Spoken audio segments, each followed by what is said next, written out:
ప్రభువాక్య సందేశాలు సమాధానపరచు సందేశాలు పరమునకు చేర్చే సందేశాలు ఇవి ఒలీవా సందేశాలు. ప్రభువాక్య సందేశాలు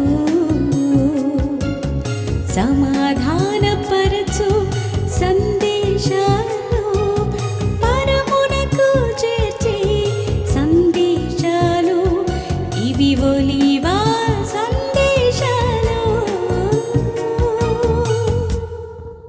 సర్వోన్నతుడైన దేవుడు ఎవరండి? మానవ రూపంలో ఉన్న దైవం, మానవ రూపంలో ఉన్న దేవుడే ప్రజలకు చెప్తున్నాడు, అయ్యా మారు మనసు పొందనరా, పరలోక రాజ్యం సమీపించి ఉన్నది, పరలోక రాజ్యంలో మీరు చేరాలి, మీరు బ్రతుకులు మార్చుకోండి, మీ ఆలోచనలు మార్చుకోండి, పాప క్షమాపణ పొందండి అని ఆయన చెప్తూ వచ్చాడు. నా ప్రియ సహోదరి సహోదర, ప్రకటిస్తున్నాగా ఒక సమయంలో వచ్చి నికోదేవుడు అన్న మాట ఇది. అప్పుడు కొత్తగా జన్మించండి. కొత్తగా జన్మించడం అంటే ఏంటయ్యా అన్నప్పుడు ఆయన నీటి ద్వారా కానీ ఆత్మ మూలము కానీ నువ్వు జన్మించాలంటాడు. యోహాను సువార్త 3వ అధ్యాయం 5వ వచనంలో. Praise the lord, hallelujah.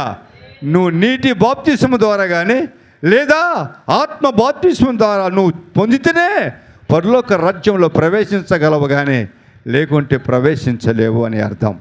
Praise the lord. మరొక జన్మ అంటే ఇదే. మరొక జన్మ అంటే పౌలు గారు చాలా స్పష్టంగా రాశాడు. ఆ మాట మీకు చెప్పాలని ఆశపడుతున్నాను. కొలస్సీయులకు రాసిన పత్రిక 2వ అధ్యాయం 12వ వచనం. కొత్త జన్మ అంటే ఏంటి? మీరు బాప్తిసం తీసుకుంటే ఏమిటిందా? యేసుక్రీస్తు వారు ఏ విధముగా సమాధిలో పాతిపెట్టబడినాడో మరణించి ఆయనను మృతులలో నుండి లేపిన దేవుని యొక్క ప్రభావమందు విశ్వసించుట ద్వారా ఆయనతో కూడా మీరు బాప్తిసం తీసుకుంటే, అది అంటే ఏంటంట, ఆయన భూమిలో పాతి పెట్టబడి తిరిగి ఆయన సమాధి గెలిచి లేచాడు. నువ్వు నీటిలో పాతి పెట్టబడ్డావు. నీ పాత జన్మ నీటిలో వదిలివేసి కొత్త జన్మ జన్మించి కొత్తగా సమాధి నుంచి లేస్తావు. అది విశ్వాసించిన వాడికే ఆ జన్మ దక్కుతుంది. అది నీటి బాప్తిస్మ జన్మ. నమ్మిన వారు గట్టిగా చప్పట్లు కొట్టండి, మహిమపరచండి. యేసుక్రీస్తు లేపిన వాడు నిన్ను కొత్త జన్మకు కూడా సాయం చేస్తాడు. యేసుక్రీస్తు వారిని జీవింపజేసిన దేవుడు నీ కొత్త జన్మ అనుగ్రహించి నిన్ను నూతనమైన పరిశుద్ధ జీవితం జీవింపజేస్తాడు. అదే బాప్తిస్మము. ప్రైజ్ ది లార్డ్, హల్లెలూయా. బాప్తిస్మ ఇచ్చే యోహాను ఒకరోజు ఆ యోర్దాను నది ప్రాంతంలో ఉన్నప్పుడు ఈయన యేసు ప్రభు వస్తున్నాడంట. వస్తుంటే ఆయన చూసి అన్నాడు, ఆ పక్కన వారందరి గురించి చెప్తున్నాడు, అయ్యా నేను మీకు చెప్తూ వచ్చాను కదరా, నా వెనకాల ఒక వ్యక్తి వస్తున్నాడు, ఆయన చెప్పుల వారిని కూడా ఇప్పటికో యోగ్యుడునే కాదు, నేనైతే నీటిలో బాప్తిస్మ ఇస్తున్నాను, వచ్చేవాడు అగ్నితోనూ ఆత్మతో బాప్తిస్మ ఇస్తాడయ్యా, అయ్యా ఆయన హెచ్చింపబడాలని తగ్గించబడాలయ్యా, నేను ఆయన చెప్పుల వారిని కూడా ఇప్పటికో యోగ్యుడునే కాదు అని చెప్పి ఎవరి గురించి చెప్తున్నానో ఆ వ్యక్తే అడుగు. యోహాను సువార్త 1వ అధ్యాయం 29వ వచనం అంటున్నాడు, లోక పాపమును మోసుకొని పోవు దేవుని గొర్రెపిల్ల. ఏంటట? లోక పాపమును మోసుకొని పోవు దేవుని గొర్రెపిల్ల. Praise the lord. గొర్రెపిల్ల అంటే బలి అర్పణకి సాదృశ్యముగా ఉన్నాడు. గొర్రెపిల్ల దేనికి? బలి అర్పణకు సాదృశ్యముగా ఉన్నారు. మోసుకొని పోయేవాడు అంటే ఆత్మకు సాదృశ్యంగా ఉన్నాడు. Praise the lord. మోసుకొని పోయేవాడు అంటే ఎవరికి సాదృశ్యంగా ఉన్నాడు? ఆత్మకు సాదృశ్యముగా ఉన్నాడు. నా ప్రియ సహోదరి సహోదర, ఆలోచన చేయండి. ఈ రాజ్యం వాళ్ళు మాట్లాడిన ఆ మాటలు మనం జ్ఞాపకం చేసుకుందాం. ఆ నికోదేవుడు చెప్పిన ప్రకారమా ఒక్క మానవుడిగా శరీరంలో ఉన్నటువంటి ఆ దైవ స్వరూపుడైన ఆ యేసు, ఆ దేవాది దేవుడు ఆ బాప్తిసం తీసుకోవటానికి యోర్దాను నదికి వచ్చాడండి. యోర్దాను నదికి వచ్చినప్పుడు బాప్తిసం ఇవ్వమని బాప్తిసం ఇచ్చి యోహానుతో అడిగినప్పుడు ఆయన నిరాకరించాడు. ఎట్లా చూడండి, మత్తయి సువార్త 3వ అధ్యాయం 14-15 చదువు. అందుకు యోహాను, నేను నీ చేత బాప్తిసము పొందవలసిన వాడినై ఉండగా నీవు నా యొద్దకు వచ్చుచున్నావా? నిరాకరించే చూశాను యేసు, ఇప్పటికీ కానేమో. ఇది అండర్లైన్ చేసుకోండి. నీతి యావత్తు ఇలాగు నెరవేర్చుట మనకు తగి ఉన్నది. Praise lord. నీతి యావత్తు అనే మాట మనం చూస్తే ప్రతి ఒక్కరు భూమి మీద ఉన్న ప్రతి ఒక్కడు కూడా ఆత్మతోనన్నా బాప్తిసం పొందాలి, లేదా నీటితోనన్నా బాప్తిసం పొందాలి దేవుని రాజ్యంలో ప్రవేశించాలంటే అని దేవుడు బోధించాడు. ఆయన 3 సంవత్సరాలు బోధించి ప్రజలను బలోపేతం చేయటానికి కారణం ఇదే. బాప్తిసం అనగా ఇప్పుడు మనం చేయవలసింది ఏంటంటే మారు మనసు మారు మనసు అంటే అర్థం ఏంటి? మారు మనసు అంటే ఏంటి? పాపములు ఒప్పుకోవటం, మన జీవితాన్ని ఒప్పుకోవటం, పాప జీవితం విడిచిపెట్టడం. అందుకే క్షమ అడగటం. ఎక్కడ అడగాలండి? ఎక్కడ అడగాలి? ఈరోజు క్రైస్తవులు యేసు శిలువ యొద్దకు వచ్చి అడగాలి. యేసు యొద్దకు వచ్చి ఆయన శిలువ మరణం గురించి జ్ఞాపకం చేసుకుంటూ, నా కొరకే నువ్వు శిలువలో మరణించావయ్యా, నన్ను శుద్ధి చేయటానికే, నన్ను రాజ్యంలో ప్రవేశింప చేయటానికే, నన్ను క్షమించడానికే శిలువ మరణం పొందావు ప్రభువా, నా పాపాలు తుడిచిపెట్టింది నువ్వేనయ్యా, నన్ను క్షమించు ప్రభువా, నా పాపాలు కడుగు ప్రభువా అని ఎక్కడ ప్రార్థన చేయాలి? శిలువ యొద్ద ప్రార్థన చేయాలి. ఇదిగో ఆ శిలువ దగ్గర రాశాను. అందుకే రక్షణ, క్షమాపణ అని. Praise lord. ఎవరైతే మందిరములకు వచ్చి శిలువను తన మనసులోకి తెచ్చుకొని నాకు వల్ల జరిగిన పాపాన్ని క్షమించమంటే వాళ్ళు వెళ్తారు. Praise lord. అందుకే ఆ రోజు ప్రభువైన యేసుక్రీస్తు వారు కూడా ఒక మాదిరి చూపడానికి, ప్రజలకు నేర్పించడానికి, యావత్తు ఇలాగే జరగాలి భూమి మీద, ప్రపంచంలో యావత్తు దేశాలలో అనేక మంది ఇలాగే బాప్తిసం తీసుకోవాలి అని చెప్పి బాప్తిసం ఇచ్చి యోహానుతో బాప్తిసం తీసుకున్నాడంట. 16వ వచనం. యేసు బాప్తిసం పొందిన వెంటనే నీళ్ళలో నుండి ఒడ్డుకు వచ్చెను. ఇదిగో ఆకాశము తెరవబడెను. దేవుని ఆత్మ పావురము రూపంలో తన మీదకి వచ్చుట నేను సూచితిని. చప్పటి కూడా దేవుని మహిమపరచండి. హల్లెలూయా. అదిగో ఆ సీన్ అది. యేసు ప్రభు వారు బాప్తిసం తీసుకున్నాడు. ఆకాశం చీల్చబడింది. ఆ పావురము వచ్చి ఆయన మీద రాలుతుంది. అంటే దేవుని ఆత్మ ఆయన ఆవరిస్తుంది. దేవుని నామానికి మహిమ కలుగును గాక. Praise lord. హల్లెలూయా. మీ అందరూ తెలుసుకునేలాగా నేను ఇక్కడ వేశాను ఆ బొమ్మ. దేవుని నామానికి మహిమ కలుగును గాక. అందుకే ఆ యొక్క పావురం మీద ఆత్మ అని రాశాను. Praise lord. పావురం అంటే పావురం అనుకుంటారేమని, అది దేవుని ఆత్మ. స్పష్టంగా రాయబడింది. మళ్ళీ ఒకసారి చదువురా. దేవుని ఆత్మ, అండర్లైన్ చేసుకోండి. దేవుని ఆత్మ. ఎవరి ఆత్మ అండి? దేవుని ఆత్మ పావురము రూపములో యేసు ప్రభు వారి మీదికి వచ్చింది. Praise lord. నా ప్రియ సహోదరు, అది మనందరికీ జరుగును గాక. మనం బాప్తిసం తీసుకున్న ప్రతి ఒక్కరికి దేవుని ఆత్మతో నింపబడును గాక. మనం, నా ప్రియ సహోదరి సహోదర, ఆలోచన చేయండి. ఈ రాజ్యం కొన్ని నేర్పాడంటే, మనకు కొన్ని విషయాలు నేర్పాడు. మనం మాదిరిగా ఉండాలి. ఆయన నేర్పిన ప్రకారం నేర్పిస్తుంటే దేవుని రాజ్యంలో ప్రవేశిస్తాం. బాప్తిసం ఒకటి దేవుని రాజ్యంలో ప్రవేశించటానికి. రెండవది ఆయన అంటున్నాడు, ఆకాశము తెరవబడి రూపాంతరము చెందినప్పుడు ఆ పేతురు, యోహాను, ఆ యాకోబుతో అంటున్నాడు, ఈయన మాట వినుడి అంటాడు. Praise lord. ఏమంటాడు? ఈయన మాట ఇక్కడ ఏముంది? నేను ఆనందిస్తున్నా. 17వ వచనంలో ఈయన నా ప్రియ కుమారుడు, ఈయన యందు నేను ఆనందిస్తున్నాను అంటాడు. అక్కడ రూపాంతరం చెందినప్పుడు యేసుప్రభు వారు ఈయన మాట వినుడి అంటాడు. Praise the lord. యోహాను సువార్త 2వ అధ్యాయం 5వ వచనం, మరియా ఈయన చెప్పింది చేయుడని. Praise the lord. ఏది యేసుప్రభు చెప్తాడో అది చెయ్యండి. అప్పుడు ఏం జరుగుతుందంట? నీ పాప జీవితం మారిపోతుంది, నీ బ్రతుకు మారిపోతుంది, నీ లెవెల్ మారిపోతుంది, నీ నడక మారిపోతుంది, నీ ఆలోచనలు మారిపోతాయి, మారు మనసు పొందుతావు. Praise the lord.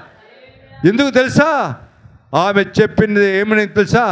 యేసుప్రభు వారు వెంటనే ఆ నీటిని తీసుకొని ఆ బాణలు నింపండి అన్నాడు. బాణలు నింపారండి. ఆ బాణలలో నీరుని తీసుకెళ్ళి వాళ్ళకి ఇవ్వండి అన్నాడు. వాళ్ళు తాగి మా అద్భుతమైన ద్రాక్షరసం అన్నారు. Praise the lord. నీటిని ద్రాక్షరసముగా మార్చిన దేవుడు మన యేసయ్య. చప్పట్లు దేవుని మయపరచండి. నీ బ్రతుకును నా బ్రతుకును మార్చడానికి పెద్ద సమస్య కాదు ఆయనకి. అందుకే మారు మనసు పొందండి అంటాడు. బాప్తిసం తీసుకుని కొత్తగా జన్మించండి, నాతో పాటు మీరు నా దగ్గర ఉంటారు అన్నాడు.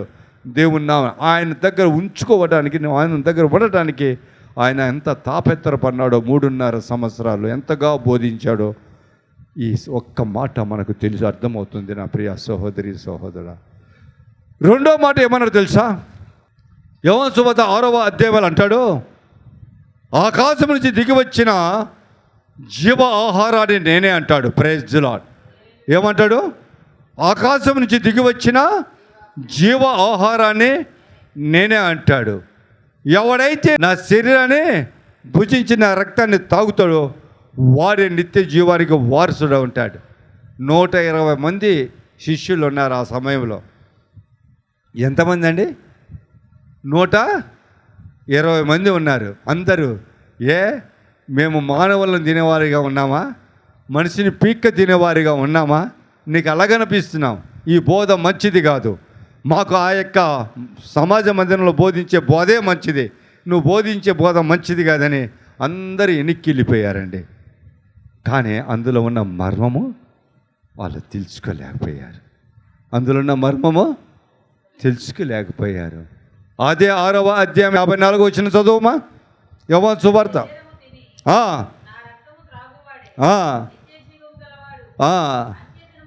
అంత్య జీవన వాడిని అంతే. అంటే ఒకరోజు ఈ భూమి ఆకాశము అంతమవుతున్నది. ఈ భూమి ఆకాశము, పాపపు లోకము, పాపపు భూమి, పాపపు మనుషులు, పాపపు జన్మ, కర్మ పాపము, జన్మ పాపముతో జీవిస్తున్న మనుషుల సైతం ఆకాశ భూమి యావత్తు ఒకరోజు మఠమాయమైపోతుంది. ఆ రోజున నేను వారిని లేపుతాను సజీవుడిగా. చప్పటి దేవుని మేపరచండి. హల్లెలూయా, హల్లెలూయా. యోహాను సువార్త 5వ అధ్యాయం 28వ వచనం. దీనికి ఆశ్చర్యపరకుడి, ఒక కాలము వచ్చుచున్నది, ఆ కాలము సమాధులలో ఉన్నవారందరూ ఆయన శబ్దం వినినప్పుడు మేలు చేసిన వారు జీవ పునరుద్ధానానికి, కీడు చేసిన వారు తీర్పు పునరుద్ధానానికి లెగుస్తారని ఆయన సెలవిచ్చాడు. ఈ బోధించాడు బోధ. Praise the lord. చూడు ఎంత చక్కటి బోధ బోధిస్తూ వచ్చాడు. Praise the lord. మత్తయి సువార్త 26వ అధ్యాయం 27, 28 చదువు. గిన్నె పట్టుకొని కృతజ్ఞతాస్తుతులు చెల్లించి, దీనిలోది మీ అందరూ తాగుడి, ఇది నా రక్తము అనగా, అది అండర్లైన్ చేసుకోండి, పాప క్షమాపణ నిమిత్తము అనేకుల కొరకు చిందించబడుతున్న నిబంధన రక్తము. ప్రైజ్. ఇది ఎక్కడ? శిలువలో చిందింపబడుతున్న రక్తము. దేవుని నామానికి మహిమ కలుగునుగాక. విమోచించటం అంటే ఇదే. పాప క్షమాపణ నిమిత్తము చిందించబడుతున్న నిబంధన రక్తము నా రక్తం. Praise lord. చాలా సులుకుగా తీసుకుంటారు బోధన. ఇంత చేస్తే కానీ దేవుని రాజ్యంలో ప్రవేశించాడు. దేవుని రాజ్యంలో ప్రవేశించటానికంట ఆ యోహాను సువార్త 14వ అధ్యాయంలో మొదటి వచనంలో నేను ముందు వెళ్ళి సిద్ధపాటు చేస్తున్నాను మీరు ఉండటానికి అని చెప్పి చెప్పిన తర్వాత నువ్వు ఎక్కడికి వెళ్తున్నావా ఏమై అన్నప్పుడు నిన్నే తీసుకెళ్ళటానికే రా బాబు అని ఒక మాట అంటాడు. చూడండి, యోహాను సువార్త 14:6 యేసు నేనే మార్గమును సత్యమును జీవమును, నా ద్వారానే తప్ప ఎవరును తండ్రి యొద్దకు రాడు. చప్పట్లు దేవుని మహిమపరచండి. దేవుని ఎందుకు ఆరాధించాలి?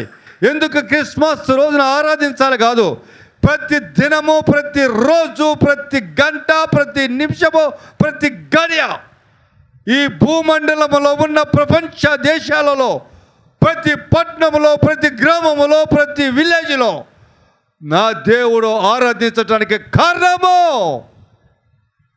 ఇదే. ఆయన పరిశుద్ధ జన్మ, పరిశుద్ధ రక్తము చిందించటం వలన నీ పాపాలు, నా పాపాలు, జన్మ పాపం, కర్మ పాపము విమోచించటం వలన ఇంత ఘనమైన దేవుడు, ఇంత మహిమ కలిగిన దేవుడు, ఒక మానవ రూపంలో ఉన్న దైవ స్వరూపమైన దేవుడు ఎవరు లేరని భూమండలంలో. Praise lord, hallelujah. అందుకే నా దేవుని కోట్లాది మంది ఒక్క గడియలోనే ఆరాధిస్తారు. Praise lord. ఇంత ఘనమైన చరిత్ర కలిగింది క్రిస్మస్ పండగ అంటే. ఉట్టిపుండానికి పండుగలు చేసుకోవాలంటే లైట్ కాంతులతో పండగ చేసుకోవటం కాదండి. ఇంత మర్మయుతము ఆ పాప క్షమాపణ పొంది ఆయన దగ్గర చేసుకోవటానికి ఆయన బోధించిన బోధ. Praise lord.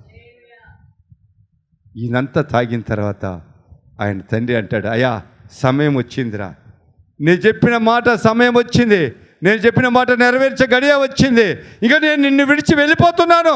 నా కుమారుడా యేసు, నేను నిన్ను విడిచి వెళ్ళిపోతున్నాను, పరలోక వాసినుడు అవ్వటానికి వెళ్తున్నానని చెప్పి ఆ యేసు ప్రభువును వదిలివేసి ఆ దైవం వెళ్ళిపోయిండండి.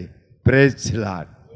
వెళ్ళిపోయిన తర్వాత అంటున్నాడు, ఒక్క మాట ప్రార్థన చేస్తున్నాడండి. చూడండి, మత్తయి సువార్త 26:39. సాగిలపడి నా తండ్రి సాధ్యమైతే ఈ గిన్నె నా యొద్ద నుండి తొలగిపో, అయినను నా ఇష్టప్రకారము కాదు, నీ చిత్త ప్రకారమే జరిగించమని ప్రార్థన చేశాను. ఏ గిన్నె అది? ఈ భూలోకములో ఉన్న ప్రజల యొక్క పాపముతో నింపబడిన గిన్నె. అది తాగితే ఏమవుతాడు? యేసుప్రభు ఏమవుతాడు? పాపి అవుతాడు. పాపము చేసిన వాడు ఏమవుతాడు? శాపగ్రస్తుడు అవుతాడు. శాపగ్రస్తుడు అయిన వాడు ఏమవుతాడు? శిలువ మీద ఏలాడుతాడు. Praise lord. అక్కడ రోమ ప్రభుత్వంలో సిద్ధాంతం ఇది.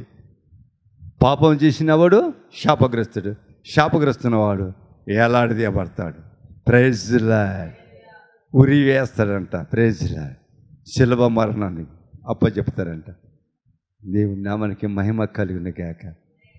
నిన్ను నన్ను బాగు చేయటానికి వచ్చినాడు దేవుడు. అంటున్నాడు, తాగాల్సిందే నాన్న, నా ఇష్టం కాదు తండ్రి, నీ ఇష్టమే జరిగించు. అడుగుతున్న ఊరికా? ఇదిగో మోకాళ్ళుని ప్రార్థన చేస్తున్నాడు ఒలివ కొండ మీద. కొంత దూరం వెళ్ళి ఒంటరిగా ప్రార్థన చేస్తున్నారు.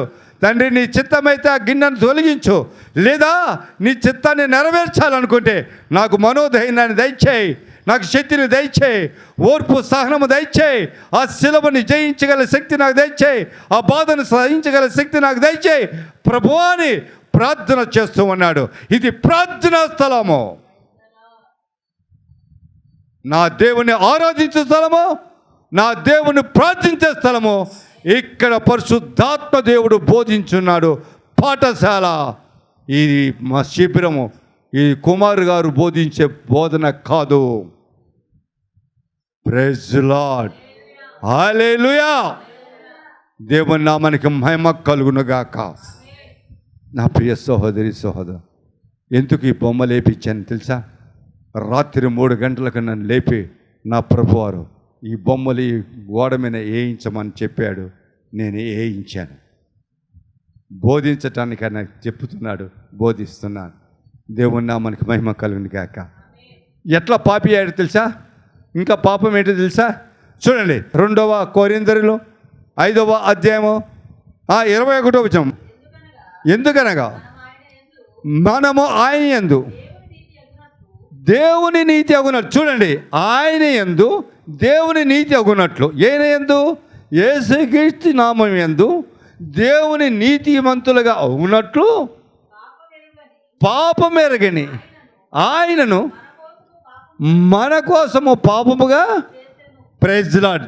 అదే ఆ గిన్నె తాగాడండి, పాపంగా చేశాడు. ఆ గిన్నె తాగి ఏమి చేశాడు? పాపములో పడిపోయాడు. Praise lord. తండ్రి చిత్తాన్ని నెరవేర్చడానికి ఒప్పుకున్నాడండి. మన అందరి నీతిమంతులను చేశాడండి. Praise lord. మనము చనిపోయిన స్థితిలో ఉన్నామని, మన ఆత్మ చనిపోయిన కర్మ పాపముల చేత, జన్మ పాపముల చేత మన ఆత్మ చనిపోయిన స్థితిలో ఉంటే బ్రతికించడానికి ఆయన శిలవ యాగం చేశాడండి. 1 పేతురు 2:24 మనము పాపములు, చూడండి, అండర్లైన్ చేసుకోండి. మనం పాపిగా అయ్యాము, ఆయన నీతిమంతుడైన ఉన్న దేవుడిని ఆయన పాపిగా చేశాము. మనం పాపలమై ఉన్నాం కనుక ఆయన ఏం చేస్తున్నాడు?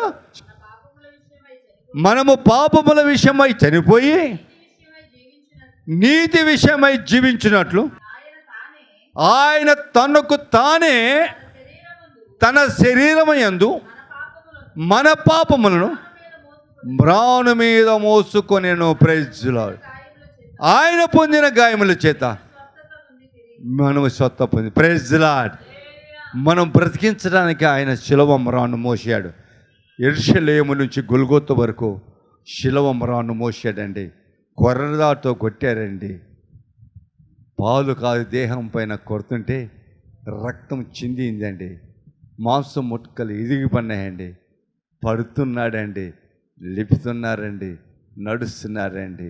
ఆ యాత్ర నిన్ను బ్రతికించటానికి, నన్ను బ్రతికించటానికి, భూమండలంలో ఉన్న ప్రజలందరూ బ్రతికించటానికి, దేవుని సన్నిధిలో మనమందరినీ నిలబెట్టడానికి నా ప్రభువైన యేసుక్రీస్తు వారు శిలువ యాగము చేశాడండి.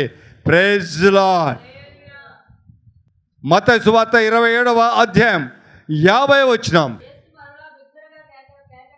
కేకవేసి ఆ శిలువ ఏలాడినప్పుడు ఆయన బిగ్గరగా కేకవేసి ప్రాణం విడిచాడు, చనిపోయాడండి. చనిపోయిన తర్వాత ఆ శిలువలో అదుగో దేవుని ఆత్మ, యేసయ్య ఆత్మ ఎక్కడికి వెళ్తుంది? తను దేవుని ఆత్మ అనుకరించిన ఆత్మ గాయపన్నది రక్తం మార్కలతో గల్లాడుతూ దేవుని సన్నిధికి వెళ్తుంది. Praise lord. నమ్మిన వారు గట్టిగా సపోర్ట్ కూడా దేవుని మహిమపరచండి. ఆ ఆత్మే, అక్కడున్న ఆత్మ, ఈ ఆత్మ శిలువలో ప్రభు మరణించాడు, మనకు రక్షణ కలగజేశారు. ఆయన వెళ్ళిపోతున్నాడండి. దేవుని నామానికి మహిమ కలుగునే గాక. ఆయన వెళ్ళిపోయాడండి. మనల్ని రక్షించాడు, మనల్ని నీతిమంతులు చేశాడండి. దేవుడు ఎంత గొప్పవాడు. యెహోవా దేవుడే భూలోకమున ప్రజలను దర్శించాడని అంటానికి ఇదే. ఆరాధించాలంటే ఇందుకే ఆరాధించాలి. అందుకే ప్రపంచం యావత్తులో, భూమండలములో ఉన్న ప్రపంచాలలో, ప్రపంచ దేశాలలో, అక్కడ ఉన్నటువంటి రాష్ట్రాలలో, పల్లెలలో, గ్రామాలలో క్షణము నా ప్రభువుని ఆరాధిస్తున్నారు. ఆరాధ దైవమే ఉన్నాడు. నువ్వు ఒక్కసాట 2 చోట్ల కాదండి, ఒక్క గంటలో లక్షల కోట్ల మంది ఆరాధిస్తున్నారండి. ప్రైజ్ల నిత్యం ఆరాధ దైవమేనా? నిత్యము ఒక్కరోజు ఆరాధించే దైవము కాదండి. వ్యర్థమైన మాటలతో ఎప్పుడు పుట్టాడు, ఎక్కడ పుట్టాడు, ఆదివారమా ఆరాధన, శనివారమా ఆరాధన, అపవాది చేత ప్రేరింపబడిన మాటలు ఎవరు నమ్మొద్దండి, నమ్మకండి. యేసు ప్రభువారు భూమి మీద జన్మించాడు, పరిశుద్ధ జన్మ జన్మించాడు, మనమును తిరిగి ఆయన లేపాడు. Praise lord. మనము తీసుకెళ్ళాడు. అద్భుతమైన మాటలండి, అద్భుతమైన మాటలు. ఆలకించండి. ఈరోజు ఎందుకు ఆరాధించాలి అంటే, చాలామంది చెబి క్రిస్మస్లో ఘనంగా చేస్తారు, మంచిదే. దేవుని జ్ఞాపకం చేసుకోవటం మంచిదే, తెలియచేయటం అందరికీ మంచిదే. కానీ ఒక్కరోజు ఆరాధన కాదండి, నిత్యం ఆరాధన కర్త అయిన, నిత్యం ఆరాధింపబడుతున్నవాడు నా ప్రభువు యేసుక్రీస్తు వారు. దేవుడు నామానికి మహిమ కలుగునుగాక. ఆమేన్. ప్రార్థన చేసుకుందాం. సర్వోన్నతుడా, సర్వశక్తి గల దేవా, మిక్కిలి ప్రేమ గల తండ్రి, మీకు వేలాది వందనములు, స్తుతులు, స్తోత్రాలు. నువ్వు ఎంతైనా నమ్మదగిన దేవుడు, ఘనత కలిగిన దేవుడు ప్రభా, మహిమ కలిగిన దేవుడు నాయన. బలహీన సమయంలో బలపరచువాడవని మరొక్కసారి రుజువు చేసినందుకు మీకు వేలాది వందనములు, స్తుతులు, స్తోత్రాలు ప్రభా. నాయన, క్రిస్మస్ వేడుకలు అనేక స్థలాల్లో జరుగుతున్నాయి. అర్థము ప్రభా క్రీస్తును ఆరాధించటం అని. కానీ ప్రభా ఒక డిసెంబర్ నెలలో ఆరాధించటమే కాదు, ఆయన జన్మదిన సందర్భంలో ఆరాధించటమే కాదు, ఎందుకు ఆరాధించాలి, ఆరాధించవలసిన అవసరత ఏమొచ్చింది, యేసు క్రీస్తు యొక్క జన్మకు ప్రధానికి లింకప్పులు ఏంటి, ఇవన్నీ కూడా వివరముగా చక్కగా మాతో మాట్లాడావు ప్రభా. అందును బట్టి మీకు వందనాలు, స్తుతులు, స్తోత్రాలు. భూమి మీదకి నువ్వు రావాల్సిన అవసరతను గురించి చక్కగా వివరించావు. ఈ పండగ యొక్క, ఈ జన్మ యొక్క రహస్యాన్ని వివరించావు తండ్రి. మీకు వందనాలు, స్తుతులు, స్తోత్రాలు. నాయన, ఏ ఆశతో, ఏ దృక్పథముతో నీ భూలోకములో నాయన జన్మించావో, ఆ భూలోకంలో జన్మించిన ఒక మానవుడిగా దైవ స్వభావము కలిగిన యేసుక్రీస్తు బోధించిన బోధన ప్రకారము వింటున్నటువంటి, బోధిస్తున్నటువంటి ప్రతి ఒక్కరు కూడా మారు మనసు పొంది మరి కొత్తగా జన్మించి మీరు ఆశించిన ప్రకారము నీ రాజ్యములో నివసించే భాగ్యము ప్రతి ఒక్కరికి దయచేయండి ప్రభువా. మీ త్యాగము వృధా కాకూడదు, మీ బలియాగము వృధా కాకూడదు ప్రభువా. ఈ టీవీ ఛానళ్ళ ద్వారా వింటున్న వారికి, అనేక స్థలాల్లో సువార్త ప్రకటిస్తున్నప్పుడు వారి సమయంలో అనేక మంది వింటున్న వారి అందరూ కూడా ఈ భూమి మీద నీ తట్టు చూడేవారుగా, నీ తట్టు మరలేవారిగా, నీ రాజ్యంలో వారసుల వల్లగా ప్రతి ఒక్కరూ మారు మనసు పొందడానికి, బాప్తిజం పొందడానికి మార్గము సరళము చేయమని అడుగుచున్నాను. దేశాలలో ప్రభా కోట్లాది జనము నీ రాజ్య స్థాపనలోకి ప్రవేశించాలని ఆశపడుతున్నాను ప్రభా. అట్టి కార్యము జరిగించమని అడుగుచున్నాను, అట్టి క్రియ జరిగించమని అడుగుచున్నాను. నీ జన్మ రహస్యాన్ని వివరించకుండా అడ్డుపడుతున్న ప్రతి ఆత్మను, అడ్డుపడుతున్న ప్రతి దుష్ట శక్తులను, అడ్డుపడుతున్న చీకటి బతకాలను, అడ్డుపడుతున్నటువంటి ఆయన ప్రభు దురాత్మలను నజరేయుడైన యేసు నామములో లయపరచబడును గాక. తండ్రి సరళము చేయండి. నీ సన్నిధికి రాకుండా అడ్డుపడుతున్నా, నీ మాటలు వినకుండా అడ్డుపడుతున్నా ప్రతి దుష్టుని నజరేయుడైన యేసు నామములో వాడిని ఖండించండి, గర్దించండి, బుద్ధి చెప్పండి ప్రభు. పారదోలమని అడుగుచున్నాను. గృహాలలో, సంఘాలలో, పట్టణాలలో, గ్రామాలలో ఉన్నటువంటి ప్రజలందరూ కూడా ఏక హృదయం కలిగిన వారే నిన్ను ఆరాధించు వారిగా ఉండాలి. 25వ తారీఖున ప్రభా, ఎవరు నమ్మినా నమ్మకపోయినా, ఎవరు విశ్వసించినా విశ్వసించకపోయినా, జన్మించిన మాట వాస్తవమే. భూమిన సకల ప్రజల పాప పరిహారం జరిగిన మాట వాస్తవమే కనుక నాయన, ఆ రోజు ఈ రోజున వాదము లేకుండా నజరేయుడైన యేసు నామములో ప్రతి ఒక్కరూ సంతోషంగా, ఉల్లాసంగా నీ జన్మదిన వేడుక జరుగునుగాక. ప్రతి ఒక్క ఆటంకము తొలగిపోవునుగాక. ప్రతి బీద కుటుంబం సంతోషించునుగాక. ఆర్థిక వనరులతో నింపబడునుగాక. దుష్టుల యొక్క స్వభావం నుంచి దూరపరచబడునుగాక. తండ్రి, గొప్ప గొప్ప కార్యాలు జరిగించి మేలు చేసి మీరు మహిమ పొందుకోమని, రాబోయే నూతన సంవత్సరంలో నూతన ఉత్సాహంతో మారు మనసు పొంది పాప క్షమాపణ పొంది ప్రవేశించే భాగ్యం ప్రతి ఒక్కరికి దయచేయమని మా ప్రభు ప్రియకుమారుని యేసు నామములో అడిగి వేడుకొంచున్నాను తండ్రి. ఆమేన్, ఆమేన్. ఒలీవ సందేశాలు ప్రభువా